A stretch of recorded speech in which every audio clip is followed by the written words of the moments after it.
Seguimos, hermanos, con el culto dominical y hemos estado reflexionando en el libro de Isaías, específicamente el capítulo 53. Un capítulo que como ya hemos dicho, es una joya para el cristianismo porque nos habla de manera detallada de los sufrimientos, de los padecimientos y de las glorias que experimentaría nuestro Señor Jesucristo, el Mesías. Sin embargo, como hemos dicho ya, es un capítulo que también ha sido malinterpretado con alevosía y ventaja, con la finalidad de desacreditar a nuestro Señor Jesucristo como el Mesías o el siervo del Señor que se profetiza en todo el libro de Isaías. Sin embargo, es importante recordar que nuestro Señor Jesucristo cumple cabalmente todo lo que Isaías 53 nos dice a detalle. Por otra parte, Isaías 53, hermanos, es uno de los capítulos que más se van a citar en el Nuevo Testamento en referencia a la obra y persona de nuestro Señor Jesús. Y algo que deberíamos recordar, que ya mencionamos, es que Isaías 53 se divide en dos partes. Su contenido se puede distinguir en dos dimensiones. Por una parte, Isaías 53 nos habla del estado de humillación de nuestro Señor Jesucristo. Y por otra parte, Isaías 53 también nos habla del estado de exaltación de nuestro Señor Jesucristo. Y entonces, el día de hoy, vamos a saltar a una porción del capítulo 53, buscando exaltar la resurrección de nuestro Señor Jesucristo, lo que Él ganó por nosotros en esa cruz, y al resucitar nos garantiza que lo que Él ganó realmente lo ganó.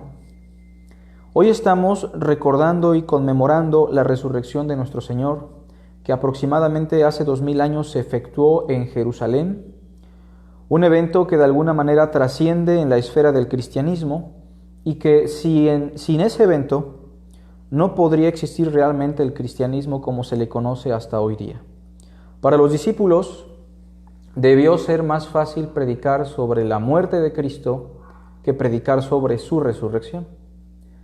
Sin embargo, el apóstol Pablo en la primera a los Corintios capítulo 15 nos habla detalladamente de la importancia que tuvo la resurrección de nuestro Señor Jesucristo y cómo ésta tiene un impacto en nuestras vidas, ya que sin ella no tendríamos una fe, no tendríamos perdón, no tendríamos consuelo eterno, no tendríamos resurrección de muertos, entre otras cosas que son determinantes para la vida cristiana. Ahora bien, aunque no lo creamos, y aunque si hemos leído de manera panorámica el capítulo 53, no nos hemos percatado de la resurrección, hoy vamos a darnos cuenta de cómo sí se nos habla de la resurrección de nuestro Señor Jesucristo en el capítulo 53 del profeta Isaías. Vamos a hacer una oración, hermanos, y vamos a pedirle a Dios de su gracia. Oremos. Padre nuestro, te damos las gracias por tu palabra que es buena y perfecta. Hoy, Padre, necesitamos aprender más de ti. Necesitamos, Señor, encontrar tu consuelo, tu intervención, tu poder. Hoy queremos exaltar las virtudes de Cristo, Señor. Hoy queremos recordar la resurrección. Y hoy queremos, Señor, estar atentos a tu verdad. Guíanos e ilumínanos, Padre, en Cristo Jesús. Amén. Bueno, vamos a saltar al capítulo 53, por favor, de Isaías. Y vamos a dar lectura del verso 2 en adelante. Y vamos a centrarnos en una porción que yo voy a señalar. Dice el verso 2. Subirá cual renuevo delante de él, y como raíz de tierra seca, no hay parecer en él. Ni hermosura le veremos, mas inatractivo para que le deseemos. Despreciado y desechado entre los hombres, varón de dolores, experimentado en quebranto, y como que escondimos de él el rostro. Fue menospreciado y no lo estimamos. Ciertamente Llevó Él nuestras enfermedades y sufrió nuestros dolores, y nosotros le tuvimos por azotado, por herido de Dios y abatido. Mas Él herido fue por nuestras rebeliones, molido por nuestros pecados. El castigo de nuestra paz fue sobre Él, y por su llaga fuimos nosotros curados. Todos nosotros nos descarriamos como ovejas, cada cual se apartó por su camino, mas el Señor cargó en Él el pecado de todos nosotros. Angustiado Él y afligido, no abrió su boca. Como cordero fue llevado al matadero, y como oveja delante de sus trasquiladores enmudeció, y no abrió su boca. Por cárcel y por juicio fue quitado, y su generación, ¿quién la contará? Porque fue cortado de la tierra de los vivientes, y por la rebelión de mi pueblo fue herido. Y se dispuso con los impíos su sepultura, mas con los ricos fue en su muerte, aunque nunca hizo maldad, ni hubo engaño en su boca. Esta sección que acabo de leer, hermanos, nos habla del estado de humillación que experimentó nuestro Señor Jesucristo. Verso 3 y verso 4 nos hablan del menosprecio y del rechazo que los judíos tuvieron hacia la persona y obra de nuestro Señor. Mientras Él experimentaba azotes y era atormentado de alguna manera, era humillado por el pueblo, y aunque Dios de alguna manera cargaba sobre Él el pecado de todos nosotros, el pueblo miraba en Cristo a un hombre que estaba siendo castigado por Dios, un hombre que merecía lo que estaba sufriendo porque era un herido de Dios y abatido. Por otra parte, el verso 6 nos dice que Él como oveja, verso 7 y verso 6, nos dicen que Él fue llevado al matadero como una oveja muda, no abrió su boca, y que todo lo que estuvo experimentando lo experimentó por cargar el pecado de todos nosotros. Y noten, mis hermanos, que en el verso 8 incluso se habla del proceso por el cual Él tuvo que pasar antes de llegar a la muerte, a través de cárcel, verso 8, a través de juicio, como fue el Sanedrín, con Pilato, con Herodes, fue quitado, o sea, murió. ¿Y su generación? ¿Quién la contará?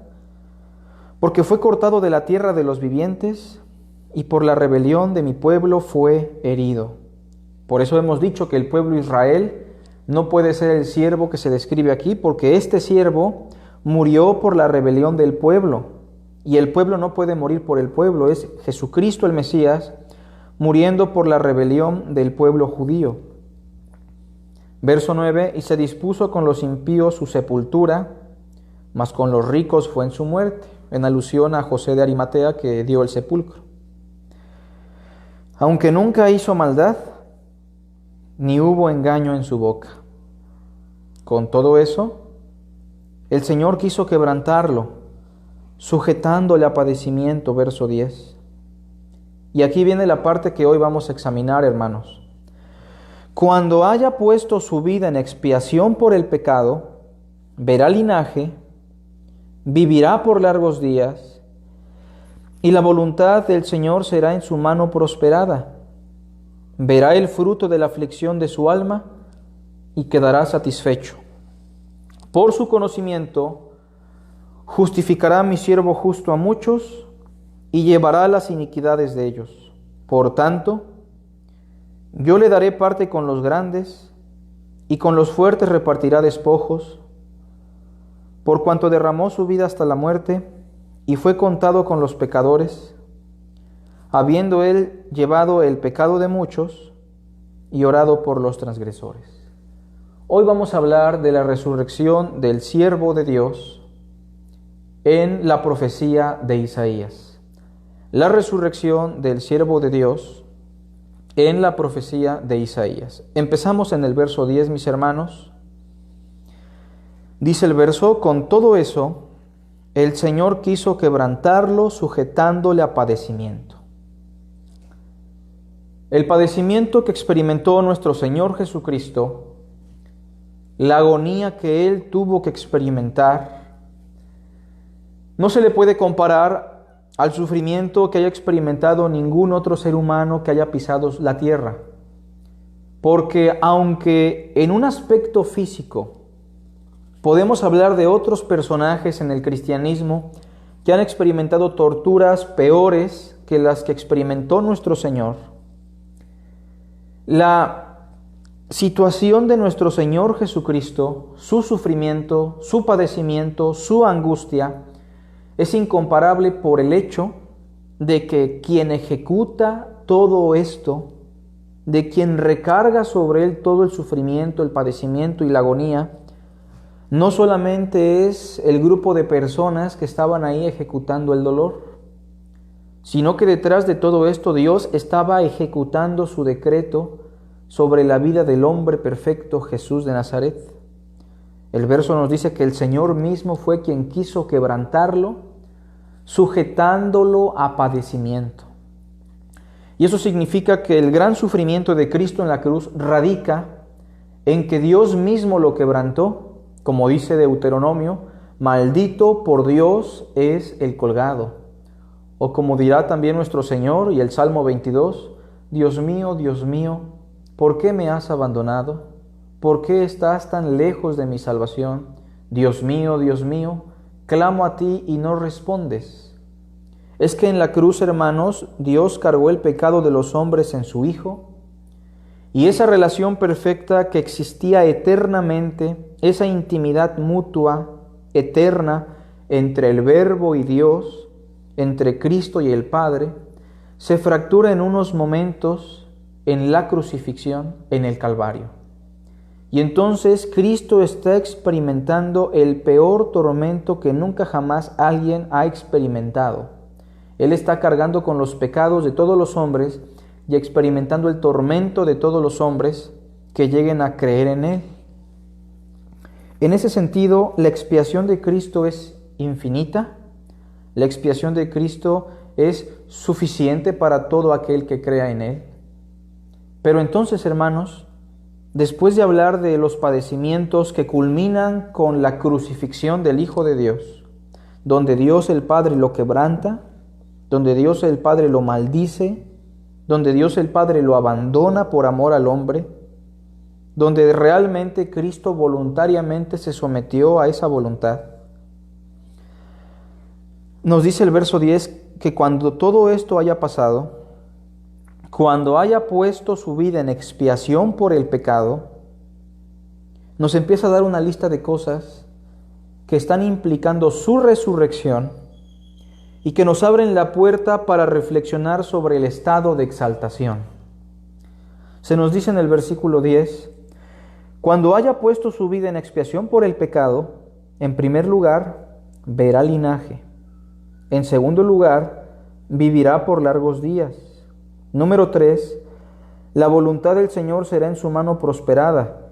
Número 4, verá el fruto de la aflicción de su alma y quedará satisfecho. Número 5, por su conocimiento justificará mi siervo justo a muchos. Número 6, llevará las iniquidades de ellos. Número 7, Dios lo exaltó hasta lo sumo porque le dio parte con los grandes y con los fuertes reparte despojos. Y número 8, Él está intercediendo u orando por los transgresores. Es una lista entonces que se da en el contexto de la resurrección o del estado de exaltación. Ahora bien, ¿cómo podemos pensar que Isaías 53 nos habla de la resurrección si ni siquiera se está hablando o se está usando el término resurrección? Bueno, quiero que vean con atención, hermanos, que en el capítulo 53, versículo 8, se nos dice que Cristo no dejó una generación que pueda ser contada. Dice, ¿y su generación? ¿Quién la contará? Por cárcel y por juicio fue quitado, es decir, murió. Es un eufemismo que está indicándonos que Cristo fue muerto, que el Mesías fue asesinado desde una perspectiva humana. Y entonces, si fue quitado de la tierra de los vivientes, su generación, ¿quién la contará? La pregunta es, ¿el Mesías dejó una descendencia física? ¿El Mesías pudo dejar un linaje físico? No lo hizo, no lo logró. O sea, y desde la perspectiva judía, hermanos, el que un hombre no haya dejado descendencia era una cuestión humillante. De hecho, en la ley de Moisés hay incluso parámetros a seguir para que si un hombre no deja descendencia, su hermano se llegue a su mujer y pueda dejarle descendencia a su hermano.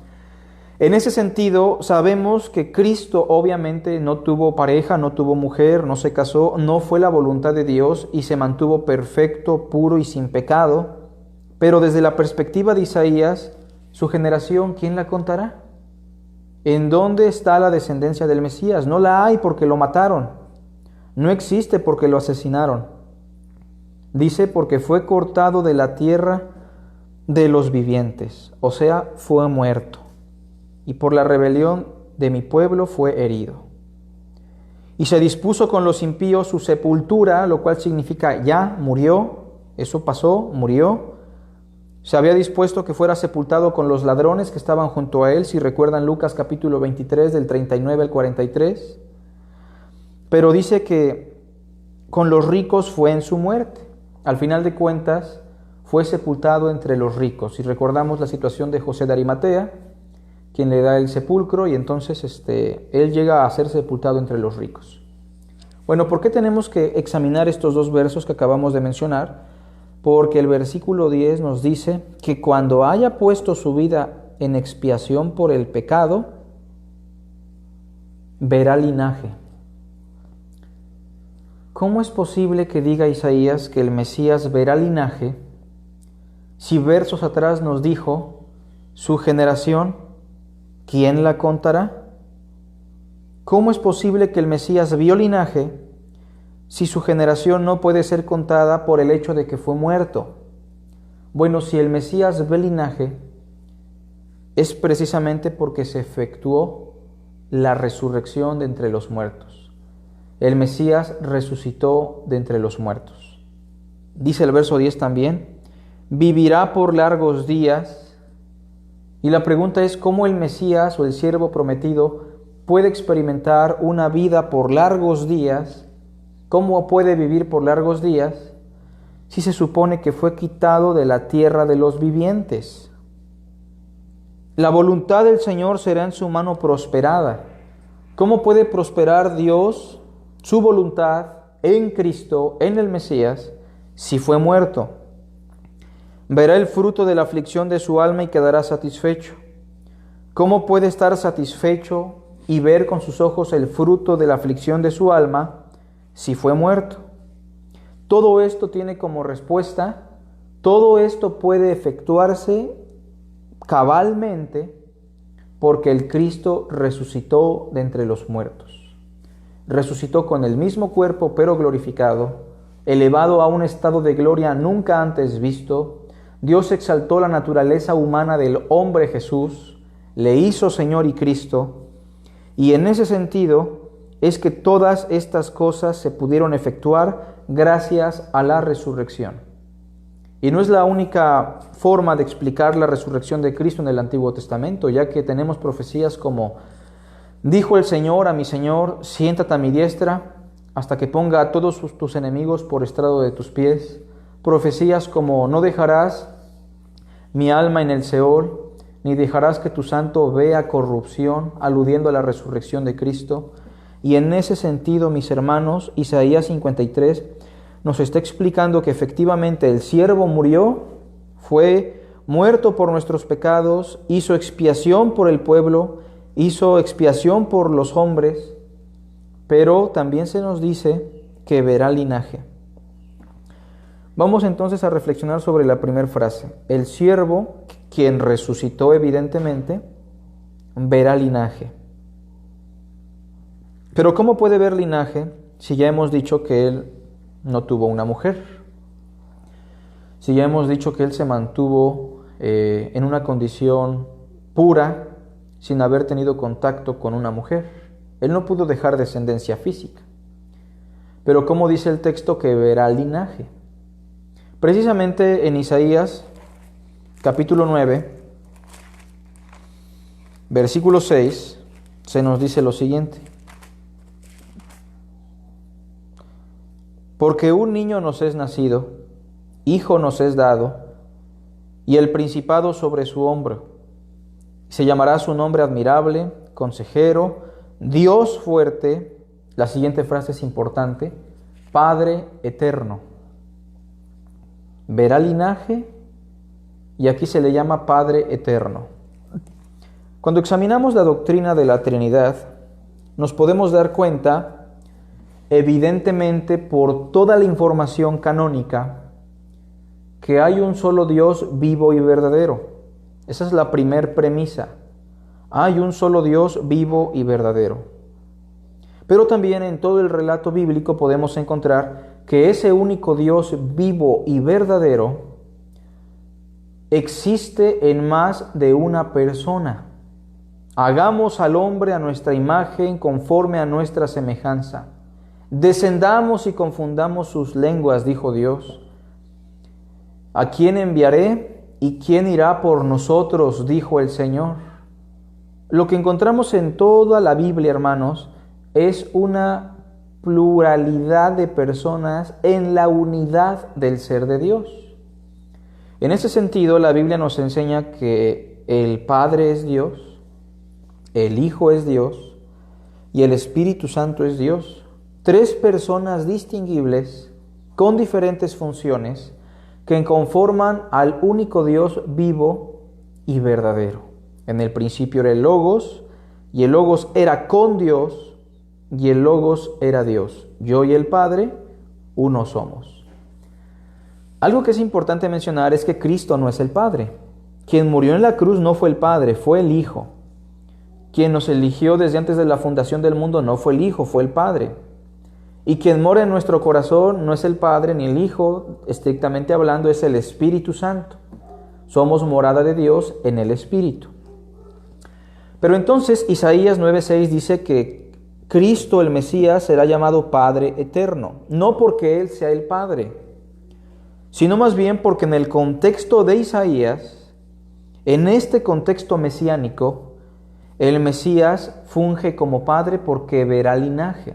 En un sentido mesiánico, desde una perspectiva mesiánica, el siervo sufriente es el Padre de aquellos que creen en Él. Desde una perspectiva soteriológica, el Mesías es nuestro hermano, el primogénito entre muchos hermanos. Pero figuradamente, desde la perspectiva mesiánica, el Mesías es llamado Padre eterno porque Él verá linaje, y el linaje de Cristo somos todos nosotros. Por eso el apodo que nos colocaron en el primer siglo fue cristianos, pequeños ungidos, o como se puede decir de manera convencional, somos cristitos, pequeños cristos. Y entonces, aunque no tiene una descendencia física, sí tiene un linaje espiritual, un linaje mesiánico, porque a través de él nosotros pudimos obtener vida eterna. Verá linaje. Dice el verso 10 después, vivirá por largos días. El Mesías, hermanos, está sentado a la diestra del Padre, reinando, y su reino se va a extender por los siglos de los siglos. Eso sigue confirmando la idea de que el Mesías resucitó y llegó a un estado de exaltación que se experimenta por los siglos de los siglos. La voluntad del Señor será en su mano prosperada, Dios cumpliendo su voluntad, Dios el Padre, en la mano de Cristo. Todo lo que Cristo ejecuta a la fecha es simplemente la voluntad de Dios en plenitud y en perfección. Dice el verso 11, verá el fruto de la aflicción de su alma y quedará satisfecho. En este verso, el fruto de la aflicción del alma de Cristo evidentemente somos nosotros. Es ese reino que se esponjó como la levadura en la masa. Es esa semilla de mostaza que creció y creció hasta que se hizo árbol. El fruto de la aflicción del alma de Cristo somos todos nosotros, los que hemos creído en Cristo como nuestro Señor y nuestro Salvador.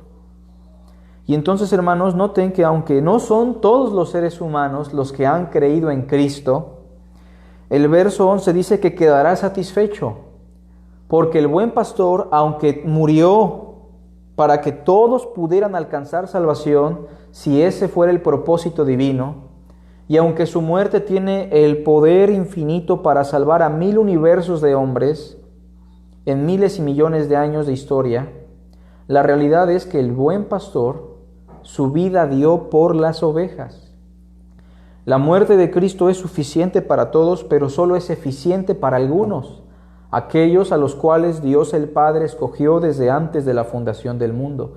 Y en ese sentido, todos aquellos por los cuales Cristo murió efectivamente, por los cuales Dios envió a Cristo, experimentarán salvación y el Cristo quedará satisfecho.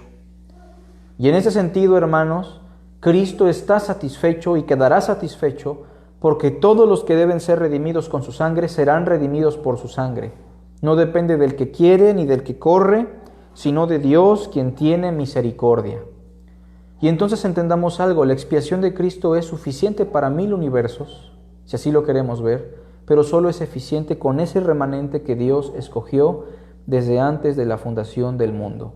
Porque a los que conoció, a estos también llamó, y a los que llamó, a estos también justificó, y a los que justificó, a estos también glorificó. Es una cadena inquebrantable que nos indica que si Dios comenzó la buena obra en nosotros, la perfeccionará hasta el día de Jesucristo. Y entonces, hermanos, Cristo muere en la cruz por nuestros pecados, pero la garantía de que tenemos redención, de que nuestros pecados han sido ya expiados en la cruz y de que el perdón ha sido ya otorgado a la humanidad, es precisamente la resurrección de Cristo. Él resucita para garantizarnos que todo lo que hizo en su obra de humillación fue suficiente. Y dice el versículo 11, por su conocimiento justificará mi siervo justo a muchos y llevará las iniquidades de ellos. Llevará las iniquidades de ellos. Todos nuestros pecados han sido cargados en Cristo ya, hermanos. He aquí el Cordero de Dios que quita el pecado del mundo. Algo importante de entender es que el perdón ya fue dado. No nos podemos ganar el perdón, no podemos hacer nada para obtener el perdón, porque el perdón ya fue dado. No es que le digamos, Señor, envíanos el perdón, porque el perdón ya se otorgó, el perdón de nuestros pecados. Pero nos apropiamos del perdón cuando ponemos nuestra fe en Cristo Jesús. Y entonces, en ese sentido, justificó a muchos y llevó las iniquidades de ellos. Y otra vez hablando de no de un todo, o no de todos y cada uno, sino de muchos que han sido justificados a través del conocimiento de Cristo o de la fe en ese conocimiento, y porque Él ya llevó las iniquidades de ellos en la cruz. Verso 12 dice, por tanto, yo le daré parte con los grandes y con los fuertes repartirá despojos. Es una forma figurativa de explicar que Dios el Padre lo exaltó hasta lo sumo y lo colocó como el Señor del universo. Toda potestad me ha sido dada en los cielos y en la tierra, dijo el Señor. Por cuanto derramó su vida hasta la muerte y fue contado con los pecadores, habiendo Él llevado el pecado de muchos y orado por los transgresores. Cristo no solamente está exaltado, sentado en su trono, sino que a la fecha, como dice el verso 12, Él sigue intercediendo por nosotros, Él funge como nuestro sumo sacerdote, y cada debilidad que estamos pasando, cada situación pecaminosa que estamos experimentando, gracias a que resucitó y a que está sentado a la diestra del Padre como Rey y sacerdote, intercede día y noche por nuestras transgresiones, para que nuestra comunión y santidad ante Dios se vea restaurada al momento en el cual nosotros nos arrepentimos y pedimos perdón por nuestras faltas. Tenemos un sumo sacerdote que se compadece de nosotros. Y terminamos diciendo, hermanos, que si Cristo no hubiera resucitado, no existiría este linaje, no existiría un reino eterno, no existiría una voluntad perfecta en la mano del Mesías, no existiría el fruto de la aflicción de su alma, no existiría nuestra fe, no existiría nuestra salvación. y entonces, hermanos, seríamos los más dignos de miseria de entre todos los hombres. Sin embargo, Cristo resucitó y está exaltado a la diestra del Padre. Quiero darles un anuncio, mis hermanos, porque hoy a las 5 de la tarde tendremos un culto especial recordando las 7 frases célebres de nuestro Señor Jesucristo en el momento de la crucifixión. Les animamos a que guarden ese tiempo de adoración y que a las 5 de la tarde estén atentos a la transmisión para poder adorar a nuestro Señor Jesucristo.